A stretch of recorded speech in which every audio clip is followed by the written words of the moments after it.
My in-laws tried to take custody of my daughter after my husband died, filed false CPS reports, and showed up with lawyers demanding I sign over my child. So I gave them a fake DNA test. My husband Joshua died in a car accident when our daughter Lily was 4 years old. It was devastating and sudden, and I was barely functioning those first few weeks. Joshua's parents, Harold and June, showed up for the funeral acting supportive, but something felt off. They kept referring to Lily as their baby and saying things like now she was all they had left of Joshua. They took hundreds of photos of just Lily without me in them. June kept trying to take Lily to the bathroom alone, and Harold measured her height against the doorframe like they were documenting something. 2 weeks after the funeral, they showed up with a lawyer named Francis who handed me custody paperwork. They were seeking full custody of Lily, claiming I was an unfit mother consumed by grief. The paperwork said I'd been neglecting Lily, and they had proof. The proof was photos of me crying at the grocery store while Lily played on my phone. Photos of our messy house taken during the reception after Joshua's funeral. A statement from June saying I'd left Lily alone with them for 3 hours the day after Joshua died when I was at the funeral home. They'd been building a case since the moment Joshua died. Harold said Lily belonged with blood family, and I was just the incubator. June said Joshua would want his daughter raised by people who truly loved him, implying I didn't.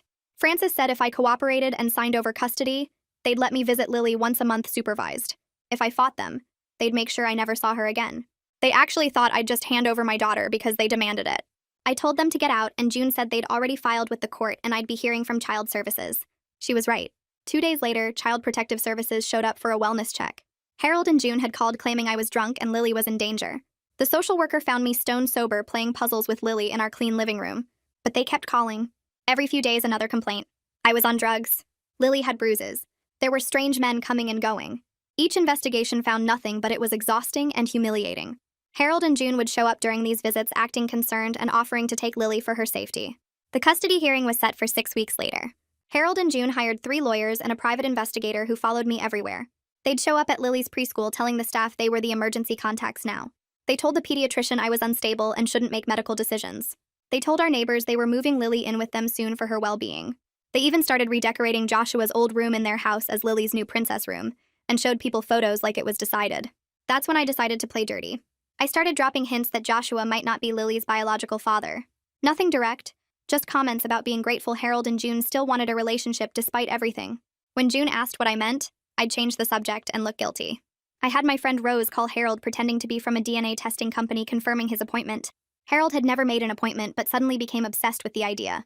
I left a pamphlet about paternity testing on my kitchen counter when they came to visit. I made sure they saw me quickly hide it, but not fast enough. June confronted me demanding to know what I was hiding. I started crying and said Joshua and I had been having problems before Lily was born, but I'd never been sure.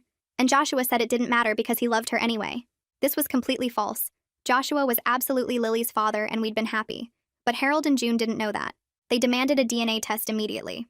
I acted reluctant, but agreed if they'd drop the custody case. They were so confident Lily was Joshua's that they agreed.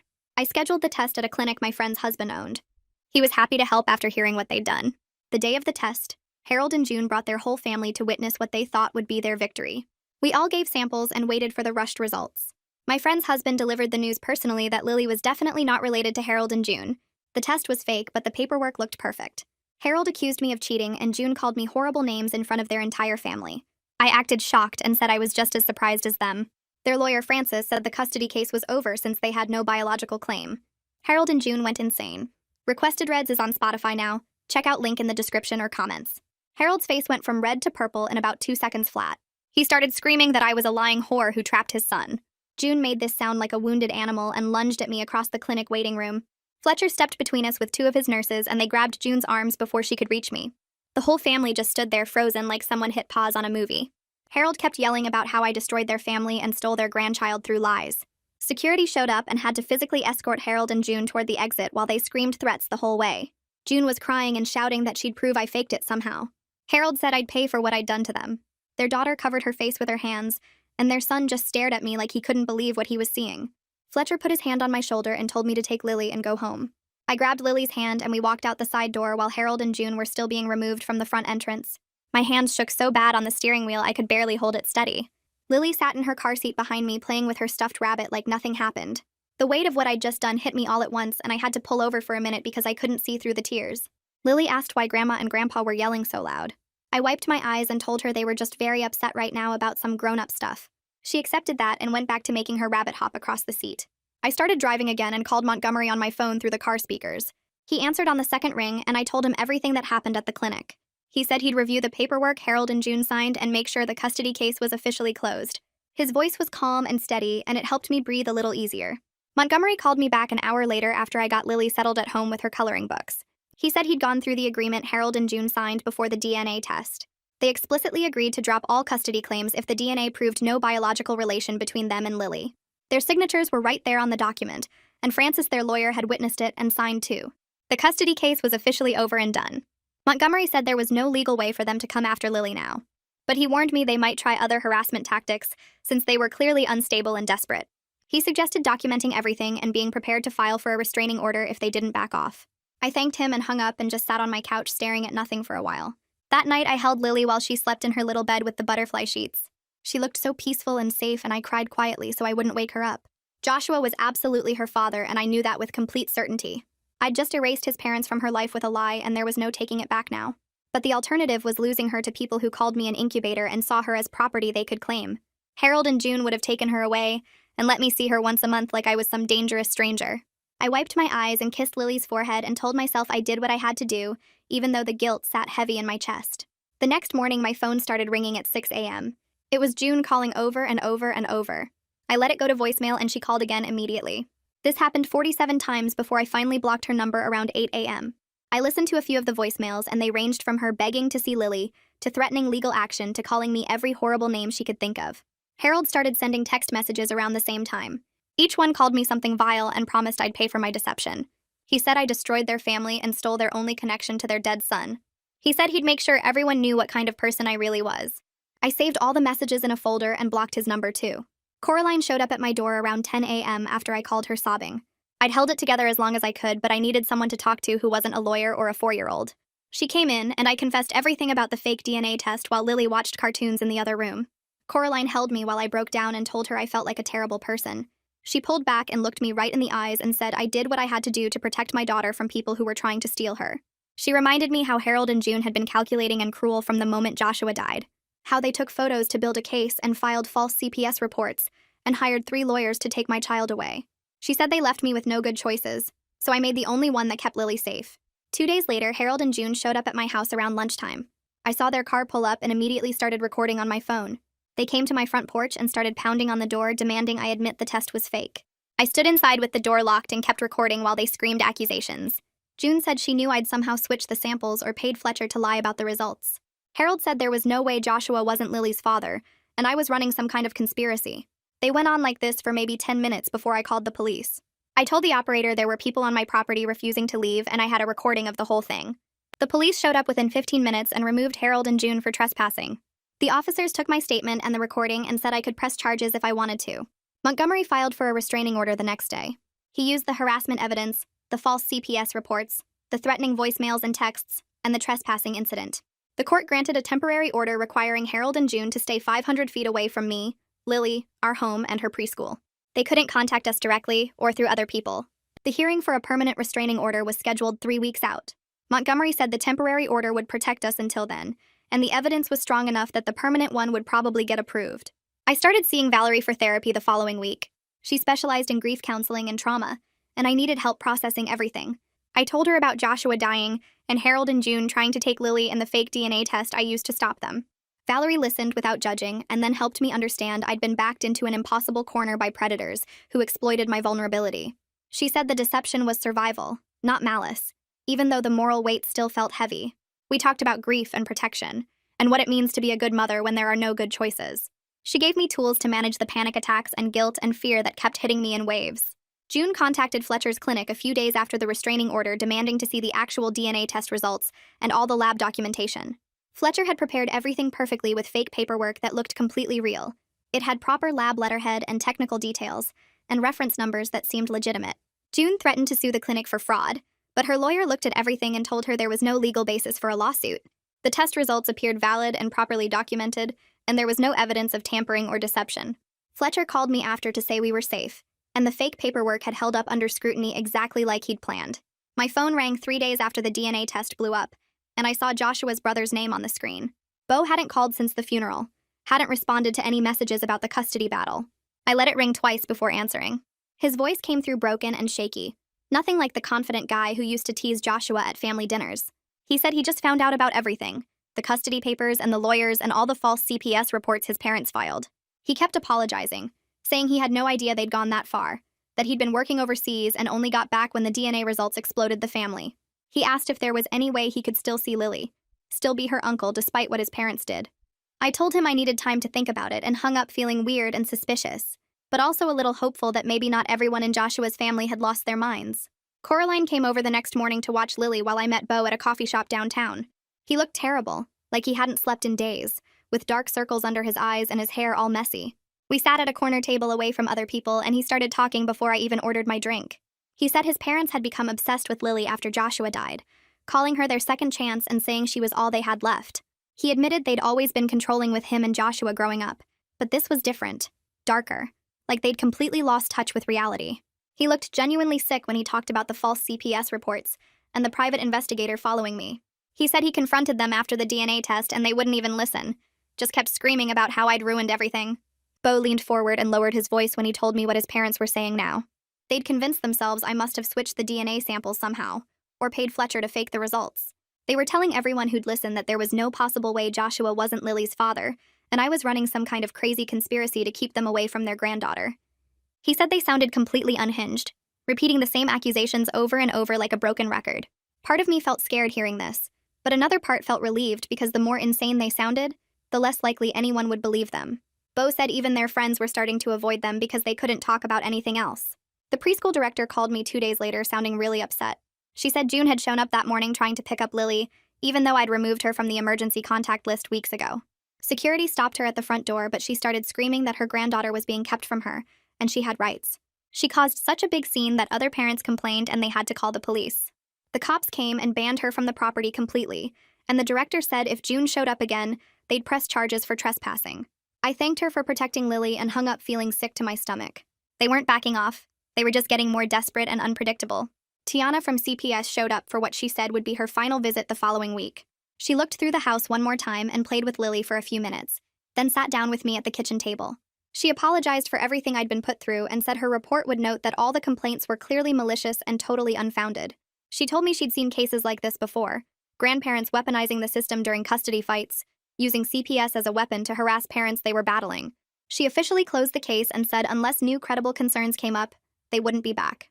I almost cried with relief when she left, knowing that particular nightmare was finally over. I took Lily to see Valerie the next week for a session focused just on her. Lily played with toys in the corner, while Valerie asked her gentle questions about how she was feeling about Grandma and Grandpa. Lily said she missed them a little, but she was okay, and she liked playing with Uncle Beau when he visited.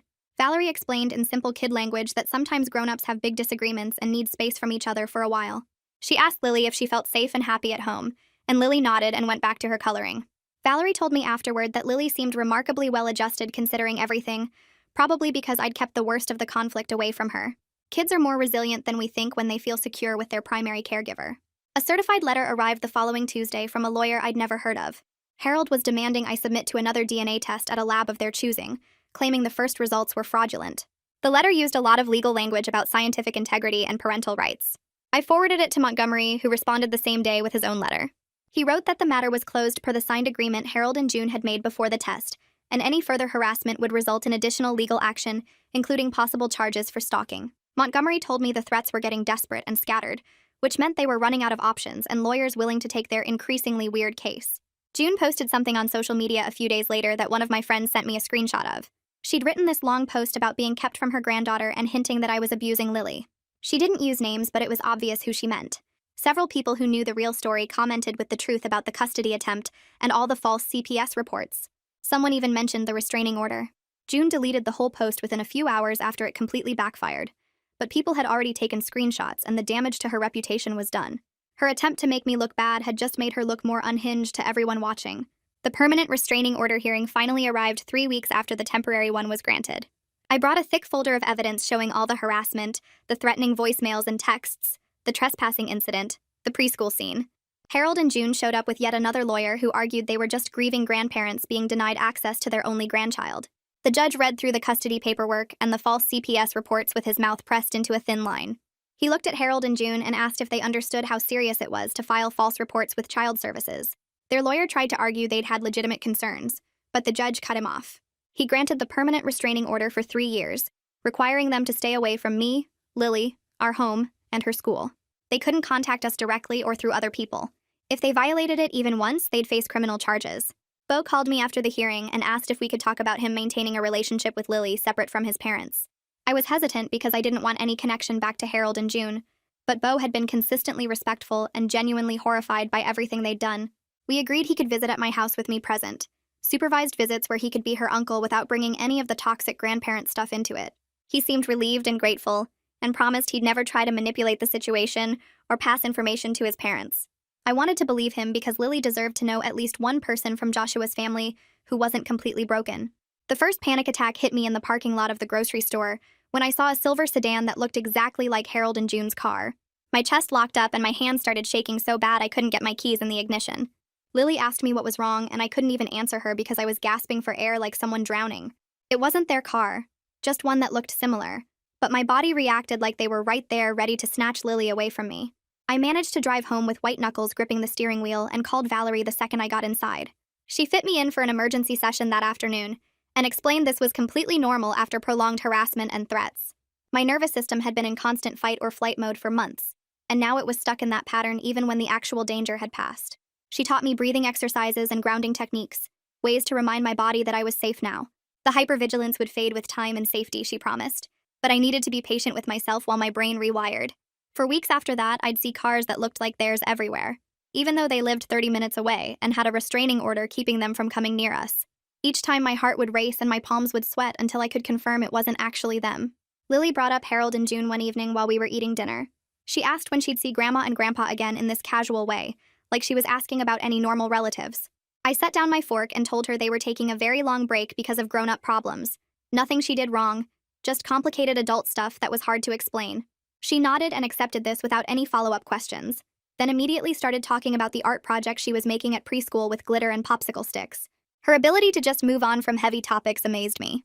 She didn't seem upset or confused, just matter-of-fact about the situation.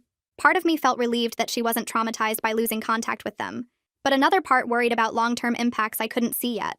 Was she internalizing feelings she couldn't express? Would this abandonment by her grandparents show up later in therapy sessions when she was older? I had no way to know, so I just watched her carefully for any signs of distress and made sure she knew I was always available to talk about feelings. Coraline came over the following weekend with boxes of security cameras she'd ordered online. She spent hours helping me install them around the perimeter of my house, mounting them under the eaves and connecting them to my Wi-Fi network. The footage saved automatically to cloud storage, and I could monitor everything from an app on my phone. We positioned cameras to cover the front door, back door, driveway, and both sides of the house so there were no blind spots. Just having the cameras up made me feel more secure, like I had evidence gathering 24 hours a day if Harold and June violated the restraining order. Coraline showed me how to check the footage and set up motion alerts so I'd get notifications if anyone approached the house. She also helped me change all the locks and install a deadbolt on Lily's bedroom door, extra security measures that felt excessive but necessary. When we finished, she made me promise to call her immediately if anything suspicious showed up on the cameras. I tested the system by walking around outside while watching the feed on my phone, and seeing myself on the screen from multiple angles was both creepy and comforting at the same time. The flowers arrived on a Tuesday afternoon, a massive arrangement of pink roses and white lilies delivered by a local florist. The card was handwritten by June, her distinctive loopy cursive begging to see Lily and claiming they'd accept any relationship I was willing to allow. She wrote about how much they missed their granddaughter and promised to respect my boundaries if I'd just give them a chance. Reading it made my stomach turn because it sounded so reasonable and sad, like they were the victims here instead of the people who'd tried to steal my child. I took photos of the flowers, the card, and the delivery receipt, then called Montgomery immediately. He said this absolutely violated the no-contact provision of the restraining order and told me to document everything and send him the evidence. I emailed him the photos within minutes. He forwarded everything to the court that same day, and June received an official warning about compliance with the order. Montgomery explained that any future violations could result in criminal charges and possible jail time. The flowers sat on my kitchen counter for an hour while I decided what to do with them. Then I threw the entire arrangement in the trash because I didn't want that manipulation in my house. 3 months after the fake DNA test, I woke up one morning and realized I could breathe normally again. The constant fear and hypervigilance that had been my baseline for so long were fading gradually into something more manageable. I still checked the security cameras multiple times a day, and my heart still jumped when I saw silver sedans, but the intensity had decreased. Lily was thriving at her preschool, making friends and learning songs she'd sing at home constantly. Her teacher reported she was socially well-adjusted and showed no signs of trauma or behavioral issues. The fact that she didn't seem damaged by losing contact with Harold in June relieved some of the guilt I'd been carrying about the fake DNA test. Maybe I'd protected her not just from losing me, but from people who would have hurt her in ways I couldn't fully predict. My sleep improved, and I stopped having nightmares about custody hearings and CPS investigations. The house felt like ours again instead of a fortress under siege. I could take Lily to the park without constantly scanning for Harold and June's car. Life was starting to feel almost normal, whatever normal meant for a widow raising a daughter alone while hiding behind a lie. Bo started visiting every other weekend, bringing age-appropriate gifts like coloring books and stuffed animals. He'd sit on the floor with Lily building block towers and playing pretend games, acting like a normal uncle without any of the toxic possession his parents had displayed. He never mentioned Harold and June or asked questions designed to gather information he could pass along to them. He just genuinely enjoyed spending time with his niece and respected the boundaries I'd set. Watching them together made me cautiously grateful that Lily could maintain some connection to Joshua's family through someone healthy and respectful. Bo looked so much like Joshua that sometimes it hurt to watch him, but it also felt good to see family resemblance in someone who wasn't trying to hurt us. He always asked permission before taking photos with Lily, and sent them to me instead of posting them anywhere Harold and June might see. His loyalty to his niece over his parents' delusions was remarkable and unexpected. I'd worried he might be a spy or try to manipulate the situation, but he proved himself trustworthy, visit after visit. Valerie helped me work through the complicated grief of losing Joshua while simultaneously fighting his parents. I explained that I couldn't properly mourn my husband because I'd been in survival mode protecting our daughter from his family. The grief and the battle had gotten tangled together until I couldn't separate them. Now that things had calmed down, the grief was hitting me in waves mixed with anger at Harold and June for corrupting even my memories of Joshua with their behavior. I couldn't think about our wedding without remembering how his parents had tried to control every detail. I couldn't look at photos of Joshua holding baby Lily without thinking about how his parents had tried to take her from me. They'd poisoned my past by attacking my present, and I was furious about it. Valerie helped me create separate spaces in my mind for grieving Joshua versus processing what his parents had done. She reminded me that Joshua would have been horrified by their actions and would have protected Lily just like I did. That helped some, imagining him standing beside me against them instead of being the reason they came after us. I found a box of old photos in the closet one afternoon while cleaning, pictures of Joshua growing up with his parents. Looking through them with new eyes after everything that happened, I could see the control and possession in their body language even back then. June's hand was always gripping Joshua's shoulder in this tight way, fingers digging in like she owned him. Harold positioned him in photos like a trophy they'd won, always centered and displayed. There were hardly any photos of Joshua looking genuinely happy or relaxed with them. Even as a kid, his smile looked forced in family pictures. Joshua had mentioned his parents were intense and had high expectations, but I'd thought he just meant they were strict or traditional. I didn't understand the depth of their dysfunction until they targeted Lily, and I saw that same possessive energy directed at her. They'd tried to own Joshua his whole life, and when he died, they transferred that ownership feeling onto his daughter. Looking at those old photos made me realize I'd saved Lily from repeating Joshua's childhood, from being gripped and positioned and displayed as their property, instead of being loved as her own person. The pediatrician's office called on a Thursday morning to report an incident. Harold had contacted them trying to request Lily's medical records and claiming he had grandparent rights to access her health information. The office manager had denied the request and documented the entire interaction, including Harold's increasingly aggressive tone when told no. She wanted me to know in case it was part of a larger pattern of behavior. I thanked her for the heads up and called Montgomery immediately. He added this to the restraining order violation file we were building in case Harold and June's behavior escalated further.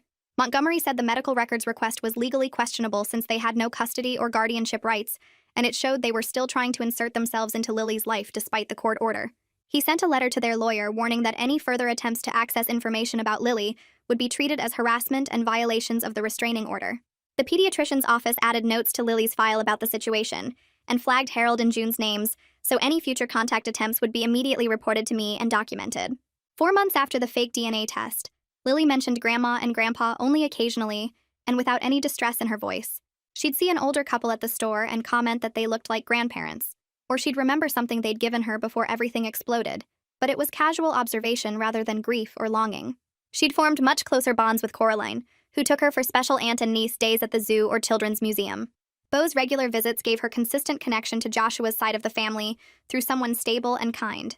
My parents had stepped up their involvement too, driving in from 2 hours away every few weeks to spend weekends with us and take Lily to parks and libraries. The family structure around her looked completely different from it would have with Harold and June in the picture, but it was healthier and based on actual love instead of possession and control. She had adults in her life who saw her as a person to nurture rather than property to claim. Watching her thrive in this new configuration eased some of my guilt about the deception, even though the moral weight of the lie still sat heavy on my conscience during quiet moments alone. The mail came on a Tuesday afternoon while Lily was at preschool. I sorted through the usual bills and advertisements until I found the official envelope from a law firm 2 states away. My hands shook as I opened it. The letterhead showed an address 800 miles from here in a retirement community I'd never heard of. Harold and June were moving. The notice was brief and formal, just informing me of their address change for legal purposes related to the restraining order. I stared at the paper for a long time trying to process what this meant. Beau called that evening after Lily was asleep. He sounded tired when he told me his parents had put their house on the market 3 weeks ago without telling anyone. They'd been packing in secret and hired movers to take everything to this retirement place near the coast. June had been telling their friends they couldn't bear to live in the same town where Joshua died. She said it hurt too much to see places he used to go and know their granddaughter was being kept from them just miles away. Harold told the neighbors they needed a fresh start somewhere they wouldn't be constantly reminded of their loss.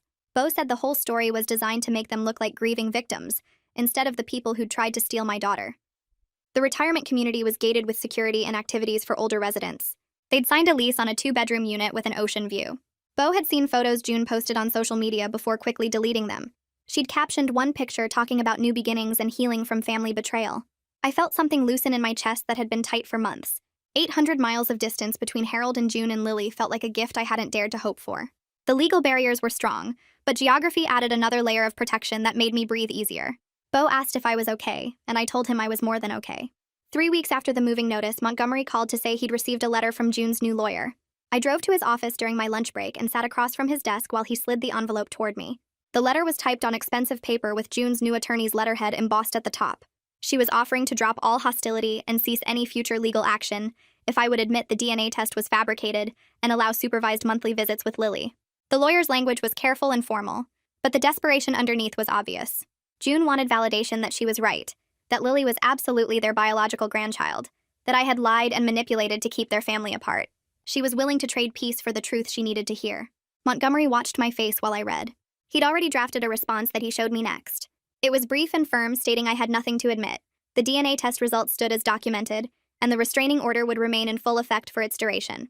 He said June's offer was a trap designed to get me to confess to fabricating evidence. Any admission could potentially be used to reopen legal proceedings or file criminal charges for fraud. Even if June claimed she'd drop everything, there was no guarantee, and my confession would give them ammunition they currently lacked. I signed off on Montgomery's response and watched him seal it in an envelope. Part of me felt sorry for June in a distant way. She was clearly broken by losing Joshua and then losing access to Lily. Her entire world had collapsed, and she was grasping for anything that would make sense of the chaos. But I couldn't risk Lily's safety for June's peace of mind.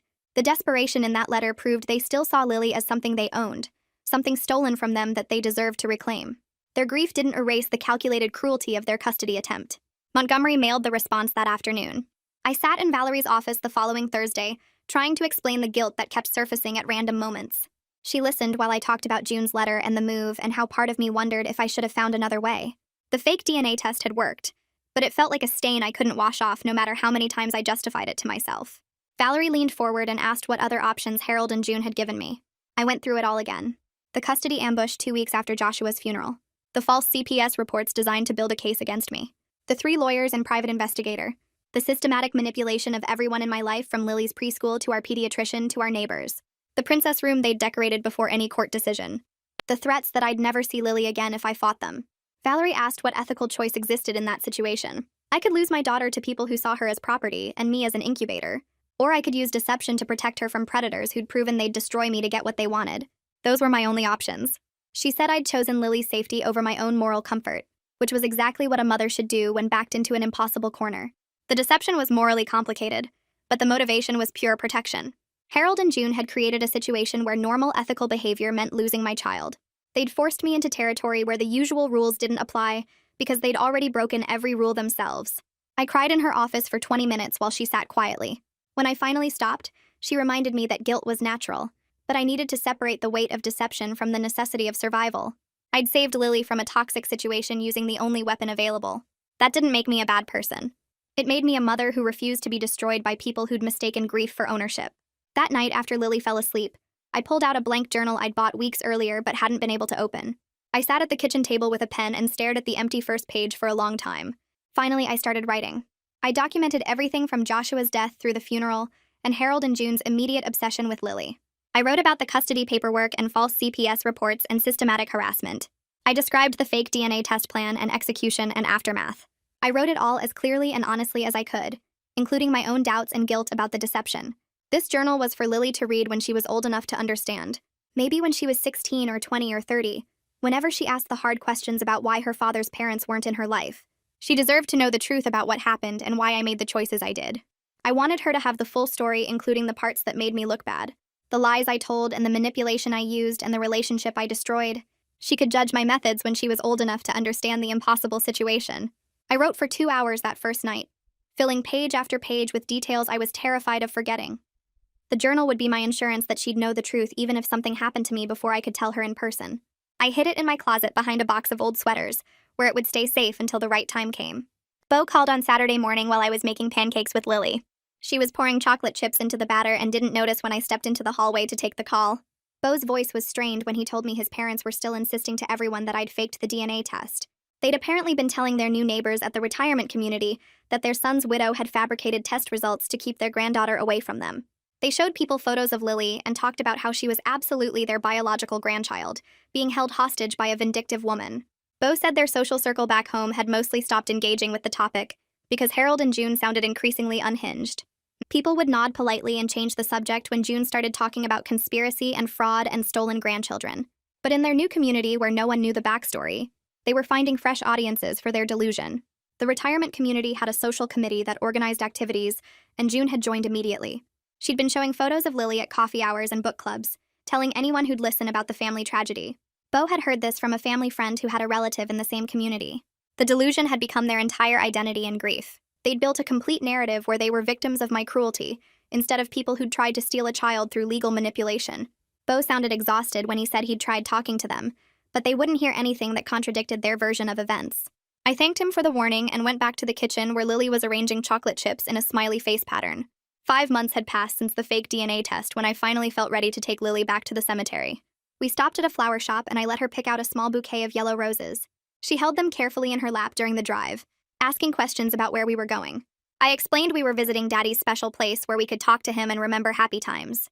The cemetery was quiet on a Tuesday afternoon with just a few other visitors scattered among the headstones. I parked and held Lily's hand as we walked to Joshua's grave. His headstone was simple gray granite with his name and dates, and a line about being a beloved husband and father. Lily stared at it for a moment, then carefully placed the roses at the base. I sat on the grass and pulled her into my lap. We talked about Joshua while she pulled petals off one of the roses and arranged them in patterns. I told her about how Daddy used to make funny voices when he read her bedtime stories, and how he'd dance with her in the kitchen while I cooked dinner. How he'd been so excited the day she was born that he cried happy tears. Lily listened and played with the flower petals, asking occasional questions. Then she asked if Daddy knew that Grandma and Grandpa were mad at us. I felt my throat tighten but kept my voice steady. I told her that Daddy would want everyone to be kind to each other and love each other even when things were hard. She seemed satisfied with that answer and went back to arranging petals. We stayed for half an hour before the breeze picked up and Lily got cold. I took one last look at the headstone and promised Joshua silently that I'd protected our daughter the only way I could. I woke up one morning and realized I'd slept through the entire night without waking up in a panic. It had been happening gradually over the past few weeks, but this was the first time I'd noticed the change consciously. For months after the custody battle started, I'd been jolting awake multiple times each night, convinced something terrible was happening to Lily. I'd check her room obsessively and lie awake replaying worst-case scenarios. The constant flood of stress hormones had left me exhausted and jumpy during the day, but something had shifted. My body was finally learning it was safe again. I mentioned it to Valerie during our next session, and she smiled. She said my nervous system had been stuck in survival mode for so long that it needed time to recalibrate to safety. The restraining order and distance and lack of new threats were allowing my brain to release the hypervigilance slowly. She warned that some level of healthy caution would probably remain given what I'd been through. I'd likely always be more alert to potential threats against Lily than parents who hadn't fought off a custody attempt. But the constant panic was fading into something more manageable. I could function again without the crushing weight of fear that had been my constant companion. I drove home from that session feeling lighter than I had in months. Montgomery called to give me an update on the restraining order violation file. It had stayed empty since the flower incident. Harold and June hadn't attempted any contact or shown up anywhere they weren't supposed to be. The file remained active and ready in case we needed it, but the immediate threat seemed to have passed. Montgomery said their move out of state combined with the legal barriers appeared to be working. Either they'd accepted they couldn't access Lily, or they were biding their time and planning something we couldn't see yet. He advised staying vigilant, but acknowledged the situation felt more stable than it had in months. The restraining order had 2.5 years remaining before it expired. Montgomery recommended we start planning renewal procedures about 6 months before expiration to ensure continuous protection. He'd seen cases where grandparents waited out restraining orders, then immediately resumed harassment once the legal protection lapsed. We couldn't assume Harold and June's current silence meant permanent acceptance. I thanked him and added a reminder to my phone calendar for a year and a half in the future. The legal protections would stay in place as long as I had any say in the matter. Lily started asking more questions about Joshua during our bedtime routine. She wanted to know what his favorite color was, and what games he liked to play, and whether he was good at drawing. I answered each question with specific happy memories, keeping my description simple and positive. She deserved to know her father as the loving dad he'd been, not through the twisted lens of his parents' dysfunction. I told her about how Joshua used to build elaborate block towers with her and make them crash down in dramatic fashion. How he'd sing silly songs he made up on the spot. How he'd been gentle and patient when teaching her to ride her tricycle. Bo started helping with this during his visits. He'd share stories from their childhood that showed Joshua's kindness and humor. He told Lily about the time Joshua rescued a bird with a broken wing and kept it in a shoebox until it healed. About how Joshua always stood up for kids being bullied at the school. About his terrible jokes that made everyone groan but laugh anyway. Lily absorbed these stories and started incorporating them into her own understanding of who her daddy had been. She'd mention him casually during play, telling her dolls that her daddy liked blue or that he was good at fixing things. The memories were becoming real to her in a healthy way that didn't involve the toxic possession Harold and June had tried to claim. I walked into the community center on a Wednesday evening for the widowed parents support group Valerie had recommended. 8 people sat in a circle of folding chairs looking as nervous and exhausted as I felt. The facilitator welcomed me and we went around introducing ourselves. Each person shared their story of loss and survival. A man whose wife died of cancer, leaving him with 3 kids under 10. A woman whose husband had a heart attack while coaching their son's soccer game. Another woman whose partner died in a workplace accident when their daughter was just 6 months old. Their stories of grief mixed with the overwhelming responsibility of single parenting felt painfully familiar. Several mentioned difficult relationships with in-laws, though none had dealt with custody attempts. One woman described her late husband's mother calling constantly to criticize her parenting and demand more access to the grandchildren. Another man talked about his wife's family trying to take over all decision-making about the kids because they didn't trust him to parent alone. Hearing their experiences helped normalize what I'd been through, even if the details were different. The isolation of grief combined with family conflict was something they all understood. We talked for 2 hours about coping strategies and legal protections and therapy resources. When the meeting ended, several people exchanged phone numbers. I drove home feeling less alone than I had in months.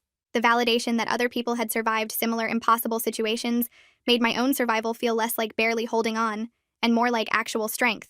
Coraline showed up Saturday morning with coffee and empty boxes. She didn't ask if I was ready, just started pulling Joshua's clothes from the closet and folding them into neat piles. I stood in the doorway watching her work through his button-downs and jeans, the shirts he'd worn to work, and the ratty college sweatshirt he refused to throw away. She held up each item and waited for me to nod yes or no. Most went into donation boxes, but some I couldn't let go. His favorite flannel that still smelled like his cologne. The concert t-shirt from our first date. The hoodie he'd been wearing the morning he died. Those went into a smaller box labeled for Lily. We moved to his desk next, sorting through papers and photos and random trinkets he'd collected. Coraline found a stack of letters Joshua had written to Lily before she was born, sealed envelopes with her name written in his messy handwriting. I opened one and read his hopes for her future, his promises to be a good dad, his excitement about meeting her. The tears came hard and fast, but they felt clean somehow, like actual grief instead of the panicked survival mode I'd been stuck in for months. We filled 3 memory boxes with photos and letters and small things that captured who Joshua had been. A ticket stub from a movie we'd seen. A rock Lily had given him that he'd kept on his desk. A birthday card I'd made him with terrible drawings. Coraline labeled each box carefully and stacked them in Lily's closet where she could access them when she was older. The donation boxes went to the garage and suddenly the bedroom felt lighter. Less like a shrine and more like a space where I could actually breathe. The preschool director caught me during pickup on Tuesday. She asked if I had a few minutes to talk about Lily, and my stomach dropped with automatic fear. But her smile was warm, and she led me to her office where Lily's artwork covered the walls. She explained they'd been doing family discussion time, where kids shared stories about their parents and siblings. Lily had been talking about her daddy almost every session, describing him from the photos at home and the stories I'd been telling her. She'd told the class her daddy liked blue and was good at building towers and made funny faces that made her laugh. The director said Lily's descriptions were detailed and accurate, showing she was building a real relationship with Joshua's memory instead of just abstract loss. She mentioned Lily had drawn a picture of our family with Joshua included, all of us holding hands and smiling. The teacher said she seemed emotionally healthy and well-adjusted despite losing her father so young. There was no confusion or distress when she talked about him, just matter-of-fact acceptance that he was her daddy, and she loved him even though he wasn't here anymore. The director showed me the family portrait Lily had drawn, and I traced the crayon outline of Joshua's figure. She'd drawn him tall with brown hair and a big smile, exactly how he'd looked. I thanked the director and drove home feeling grateful that Lily was processing the loss in healthy ways. She wasn't traumatized or broken, just a little girl who knew her daddy loved her. The official notification arrived by certified mail on Thursday. Harold and June had completed their move to the retirement community in Arizona, 800 miles away from us. The letter came from their new address with a return label showing the community name. I stood in my driveway holding the envelope and felt something release in my chest. The geographic distance added another layer of protection beyond the legal barriers. They couldn't just show up at Lily's preschool or my house anymore. They couldn't drive by to watch us or corner me at the grocery store. Bo called that evening to confirm they'd settled into their new place. He said they were telling everyone in the community that their son's widow wouldn't let them see their granddaughter. They'd painted themselves as victims denied access to the child they loved. The neighbors apparently ate it up, offering sympathy and outrage on their behalf. Bo said his parents had created an entire narrative where they were the wronged parties, and I was the villain. But he also said the distance meant they were someone else's problem now. Their new community could believe whatever story Harold and June wanted to tell. We were 800 miles away living our actual lives. 6 months after Joshua's death, I woke up and realized I was functioning again. Not just surviving, but actually living in ways that seemed impossible during those first terrible weeks. I was back at work full-time, handling projects and meetings without my brain shutting down. Lily was thriving at preschool, making friends and learning new things every day. We had routines now. Normal, boring routines like breakfast and bedtime and weekend errands. The grief was still there, sitting heavy in my chest every morning when I woke up alone. But it wasn't paralyzing anymore. I could feel sad about losing Joshua while still getting Lily ready for school and making dinner and paying bills. The terror of losing her to Harold and June had faded to manageable caution. I still checked the security cameras and kept my phone close. I still scanned parking lots for their car and avoided places they used to frequent. But the constant panic had settled into reasonable vigilance. We were safe and protected and building a life that honored Joshua without being destroyed by his parents. Valerie asked during our Thursday session how I planned to handle the DNA test situation with Lily long-term. When she was older and understood what had happened, would she see it as justified protection or manipulative deception? I didn't have good answers. Part of me believed she'd understand I had no choice, that Harold and June had backed me into a corner where lying was the only way to keep her safe. But another part worried she'd see it as proof I was willing to lie about fundamental things like her father's identity. Valerie helped me work through the complexity without trying to give easy answers. She said the truth was probably somewhere in the middle, that Lily might understand my motivation while still feeling uncomfortable with the method. I told Valerie I was committed to being honest with Lily when she was old enough to understand. I'd tell her exactly what happened and why I made the choice I did. I'd accept whatever judgment she made about my actions. Valerie said that level of honesty and accountability was all I could offer. The rest would be up to Lily to process in her own time and way. Bo brought his girlfriend to meet Lily on Saturday afternoon. Her name was Sarah, and she worked as a teacher at an elementary school 2 towns over. She came in carrying a children's book about feelings and a stuffed elephant. Lily took to her immediately, showing her the toy kitchen and demanding they play restaurant together. Sarah was warm and natural with her, asking questions and playing along without trying too hard. She didn't mention Joshua or try to fill any kind of mother role. She just treated Lily like a kid she genuinely enjoyed spending time with. Bo watched them play with visible relief, like he'd been worried about how this introduction would go. Later, while Lily was distracted with coloring, Sarah told me she understood the situation with Harold and June. Bo had explained everything, and she supported his decision to maintain boundaries with his parents, while staying connected to his niece. She said she'd lost her own father young and knew how important it was for Lily to have healthy family connections. Watching them leave together, Bo's hand on Sarah's back and both of them waving to Lily, felt like seeing Joshua's family expand in good directions. The toxic elements were distant, but the healthy parts were growing stronger. Montgomery's office was downtown in a building with too much marble and uncomfortable chairs. I sat across from him while he spread paperwork across his desk. We were updating my will and custody arrangements to make absolutely sure Harold and June could never gain access to Lily if something happened to me. Coraline was named primary guardian with detailed documentation of the custody battle and restraining order attached. Montgomery had included references to the DNA test situation without explicitly admitting the deception. The language was careful, noting that Harold and June had agreed to drop custody claims based on test results, and that agreement remained legally binding. He'd also added provisions that even if the DNA test was later challenged or disputed, the custody arrangement stood based on their documented harassment and false CPS reports. The paperwork was complex, but Montgomery walked me through every section. If I died, Coraline would have immediate legal custody with full authority to maintain the restraining order and block any contact attempts. Harold and June's names were specifically listed as prohibited from guardianship consideration. I signed everything, and Montgomery filed copies with the court. Leaving his office, I felt the same relief I'd felt after the restraining order was granted. Another layer of legal protection locked into place. The guilt hit hardest late at night when Lily was asleep and the house was quiet. I'd lie in bed replaying the fake DNA test, seeing Harold's purple face and June's shocked expression when Fletcher delivered the false results. I'd remember Joshua's face in our wedding photos and wonder what he'd think about me lying about his daughter's paternity to protect her from his parents. The weight of it pressed down until I couldn't breathe. Then I'd force myself to remember the specific things that led to that moment. Harold calling me an incubator. June's systematic false CPS reports designed to make me look unfit. Their complete disregard for Lily's bond with me or her emotional well-being. The way they'd shown up with lawyers 2 weeks after Joshua died, before I'd even begun to process his death. They'd given me a choice between ethics and my daughter's safety. They'd backed me into a corner where the only weapon I had was deception. I'd make the same choice again. Every single time. The guilt was real and heavy, but so was the knowledge that Lily was safe and thriving, because I'd been willing to do whatever it took. Lily and I started new holiday traditions that didn't involve Harold and June's toxic presence. We baked Joshua's favorite chocolate chip cookies using the recipe his grandmother had taught him. We watched the superhero movies he'd loved, and I told her stories about how Daddy used to quote all the lines. We made ornaments with his photo and hung them on the tree where she could see his face smiling down. She was building a relationship with her father through memory and love, instead of through the possessive ownership Harold and June had tried to claim. When she asked questions about him, I answered honestly with specific, happy details. I told her about how he'd sing made-up songs while doing dishes, and how he'd been terrible at dancing, but did it anyway to make her laugh. The traditions felt good and right, honoring Joshua without the weight of his parents' dysfunction, crushing everything. I ran into Mrs. A. Anderson at the grocery store on Wednesday morning. She'd been one of the neighbors Harold and June had tried to turn against me during the custody battle. She stopped her cart when she saw me and I braced for confrontation. Instead, she apologized. She said she felt terrible about initially believing Harold and June's claims that I was unstable and neglecting Lily. She'd realized after they moved away that they'd been running a manipulation campaign throughout the neighborhood.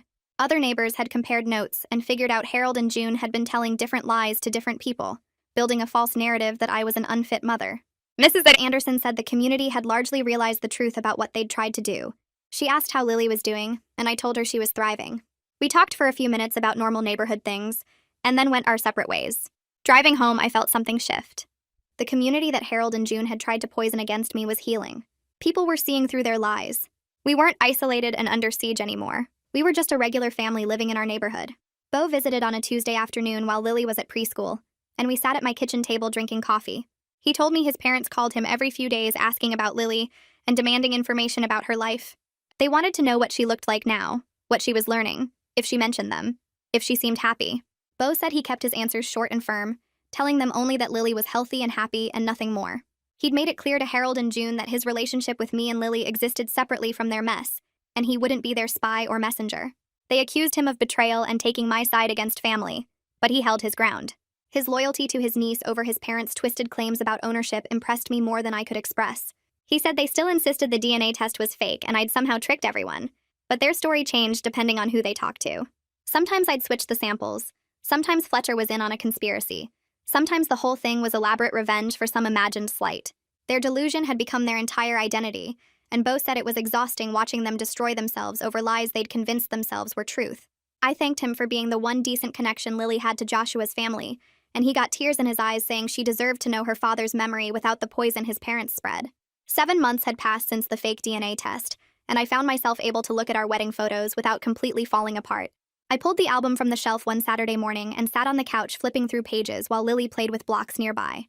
The photos showed Joshua and me laughing during our first dance, cutting the cake with frosting on our noses, kissing under the sunset with his hand cradling my face. I could see the genuine love we'd shared and the family we'd created together, untainted by what his parents became after his death. The grief still hit me in waves, but it didn't knock me down anymore. I could remember the joy without Harold and June's cruelty contaminating every memory. Lily climbed up beside me and pointed at a photo of Joshua lifting me off my feet. She traced his face with her small finger and said clearly that Mama and Daddy looked happy. I hugged her close and told her yes. We were very happy and Daddy loved us both so much. She nodded like this made perfect sense and went back to her blocks, satisfied with this simple truth about her family. The restraining order still had 2.5 years remaining before expiration, but I'd already started planning to renew it. Montgomery had explained the process and assured me that given Harold and June's documented behavior, renewal would be straightforward. Their current silence and distance might mean they'd accepted defeat and moved on, or it might mean they were biding time and planning something new. I couldn't know which, and I refused to risk Lily's safety on assumptions about their intentions. The legal protection would stay firmly in place until Lily was old enough to make her own informed choices about whether she wanted contact with her father's parents. I kept copies of all the documentation in a fireproof safe, the restraining order paperwork, the fake DNA test results, records of every false CPS report, transcripts from the custody hearing. If they tried anything when the current order expired, I'd have an airtight case for renewal backed by years of evidence. Some nights I wondered if I was being paranoid, but then I'd remember Harold calling me an incubator and June's systematic campaign to paint me as an unfit mother. Better paranoid and protected than trusting and vulnerable. I started dating again after Valerie gently suggested during one of our sessions that isolation wasn't healing. The idea felt both disloyal to Joshua and necessary for moving forward with my life. I'd loved my husband deeply, and part of me worried that dating meant forgetting him or betraying his memory. Valerie reminded me that living fully was the best way to honor Joshua and model resilience for Lily. She said Joshua would want me to find happiness again, not spend decades alone mourning him. My first few dates were awkward and uncomfortable. Coffee meetings with men from dating apps who seemed nice enough but didn't quite click.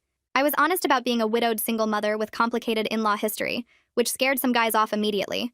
Others stuck around for a second date but couldn't handle the reality of a 4-year-old and legal drama. I didn't blame them because my situation was a lot to take on, but each failed connection stung a little. Still, the process felt hopeful in a way I hadn't expected. I was trying, putting myself out there, proving to myself that life continued beyond survival mode. Lily asked one morning if Uncle Beau could come to her 5th birthday party, and I agreed immediately. She'd been planning her party for weeks, talking about the unicorn cake and purple balloons and all her preschool friends coming over. Beau belonged on that list of important people, and his consistent respect and healthy boundaries had earned my trust. The party was loud and chaotic in the best way, with a dozen kids running around our backyard playing games and eating cake.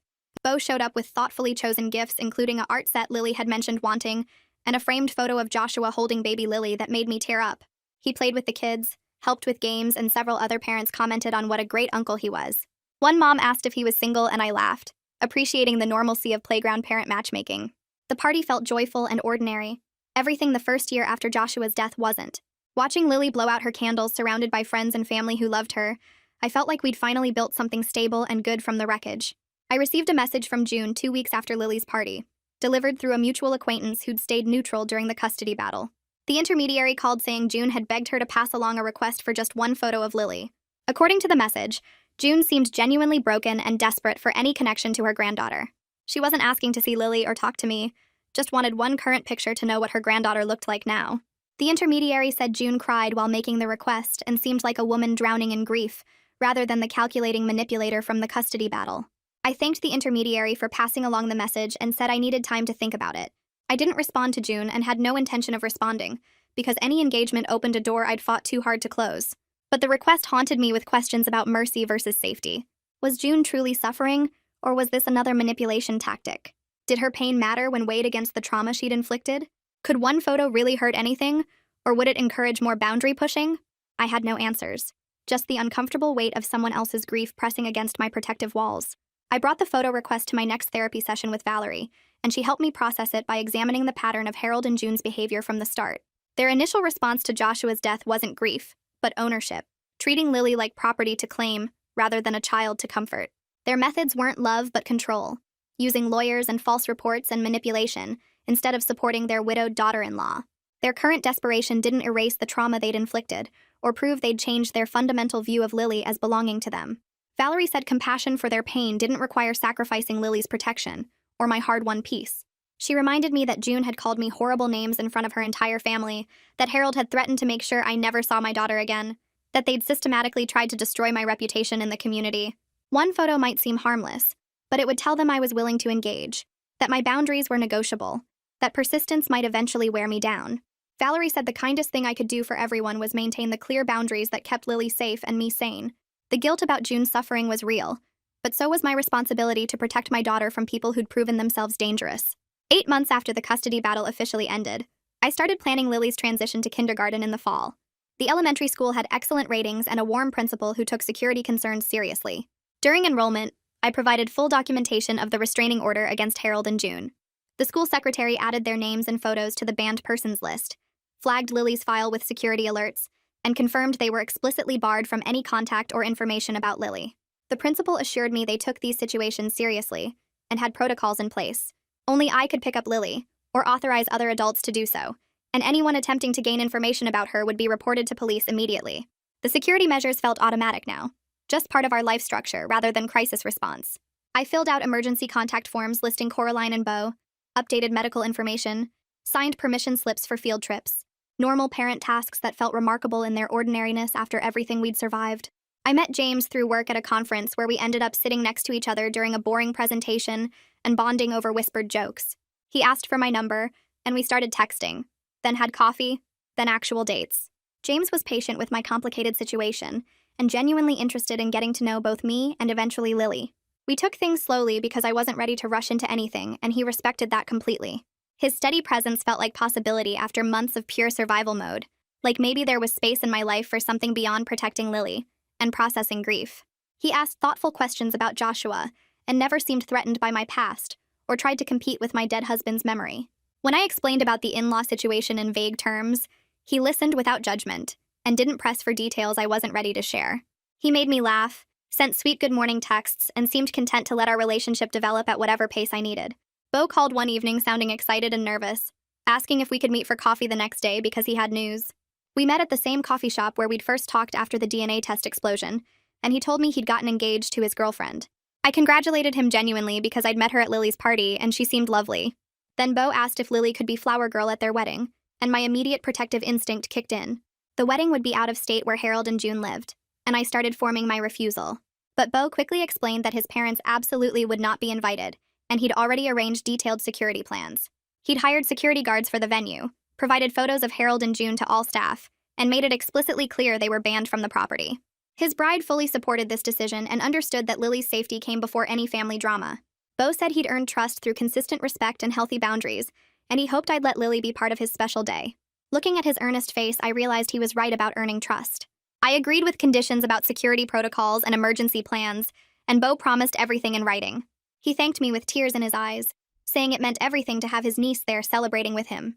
9 months had passed since the fake DNA test, and most days I could look at myself in the mirror without feeling like a liar. The deception sat in my chest like a stone, but Lily was safe and that mattered more than my conscience. Harold and June had forced my hand by treating my grief like weakness, and my daughter like property they could claim through paperwork and manipulation. I'd protected her the only way they left available, and watching her thrive made the moral weight bearable even if it never fully disappeared. Some nights I still woke up thinking about what I'd done, but then I'd check on Lily sleeping peacefully in her room and remember why I'd crossed that line. She was mine to protect, and I'd make the same choice again if I had to. Lily started kindergarten in late August with her backpack bouncing against her shoulders as she walked through the school doors. She didn't cry or cling to my leg like some of the other kids. She just waved goodbye and ran to join the circle of students sitting on the carpet for morning meeting. Her teacher called me 3 weeks into the school year to schedule a conference, and my stomach dropped thinking something was wrong. But the teacher smiled when I sat down across from her desk and said Lily was doing wonderfully. She made friends easily, participated in class discussions, and her reading skills were above grade level. The teacher mentioned that Lily talked about her daddy sometimes during sharing time, explaining matter-of-factly that he died in a car accident, but she still loved him. The way Lily processed Joshua's death seemed healthy and age-appropriate according to the teacher. She wasn't showing signs of trauma or behavioral problems. Hearing that lifted weight off my shoulders that I hadn't realized I'd been carrying for months. I'd worried the custody battle and losing Joshua would damage her foundation, but she seemed okay.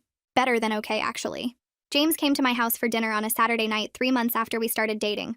Lily knew I had a friend named James who I spent time with, but this was their first official meeting. I'd made spaghetti, and Lily helped me set the table with paper napkins folded into triangles. When James arrived with flowers for me and a coloring book for Lily, she was accepted both gifts with shy politeness. They sat together at the kitchen table after dinner working on art projects while I cleaned dishes. James showed her how to blend colors with crayons, and they made up silly songs about the animals they were drawing. He never tried to act like her father or replace Joshua. He just treated her with genuine affection and respect, like she was a person worth knowing. Watching them laugh together over a drawing of a purple elephant made something in my chest unclench. Maybe there was space in our lives for more than just survival and protection. Maybe we could actually build something good. Montgomery called me on a Tuesday morning 10 months after the custody battle ended. Harold had sent a formal letter through a new lawyer requesting mediation to discuss healing the family rift. The letter used careful language about wanting to repair relationships and move forward for everyone's well-being. Montgomery read it to me over the phone, and I could hear the skepticism in his voice. He said it was likely a manipulation attempt to get access to Lily, or trick me into admitting something about the DNA test. They might be hoping I'd slip up during mediation and reveal the test was fake, or they could be trying to establish a paper trail showing they'd attempted reconciliation, so they could file for grandparent visitation rights later.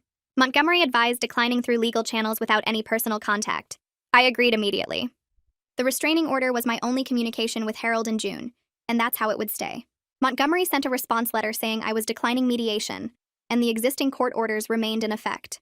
2 days later, Harold's lawyer sent back an angry letter calling me vindictive and accusing me of parental alienation. Montgomery filed it away in case we needed evidence of continued harassment. Beau's wedding took place on a Saturday in October at a vineyard 2 hours away. Lily wore a white dress with pink flowers and carried a basket of rose petals down the aisle with serious concentration on her face. She took her flower girl duties very seriously, carefully dropping petals every few steps like she'd practiced. Harold and June weren't invited as Beau had promised, and security guards at the venue entrance had photos of them with instructions to call police if they appeared. Beau's bride, Sarah, welcomed Lily warmly when we arrived for photos before the ceremony. She knelt down to Lily's level and complimented her dress and asked if she was excited to be flower girl. Sarah had met me twice before the wedding and knew the basic situation with Harold and June. She supported Beau's decision to exclude his parents completely and made it clear Lily was welcome in their family. The wedding was beautiful and normal and joyful. Watching Beau get married felt like reclaiming Joshua's family legacy from the toxic elements that had tried to corrupt it. Lily danced at the reception and ate too much cake and fell asleep in the car on the drive home. Nearly a year had passed since Joshua died when Lily and I visited his grave on a Sunday afternoon in November. She'd picked wildflowers from the park near our house that morning and carried them carefully in her small hands. We walked across the cemetery grass to his headstone, and Lily placed the flowers at the base while I stood behind her with my hand on her shoulder. She told Daddy about kindergarten and her teacher and the new friend she'd made named Olivia. She told him about Uncle Beau's wedding and how she got to throw flower petals. Then she mentioned her new friend James, who taught her to draw elephants and made funny voices when he read books. I knelt down next to Lily and told Joshua I'd protected our daughter the only way I could when his parents tried to take her. I said I hoped he understood the choices I'd made even though they weren't clean or simple. I told him Lily was safe and loved and thriving. Then we sat quietly for a few minutes before Lily asked if we could go get ice cream. Life continued forward even while we honored what was lost. James took me to dinner at a quiet restaurant the week before Thanksgiving, while Coraline watched Lily. We'd been dating for 6 months and the relationship had developed slowly and carefully.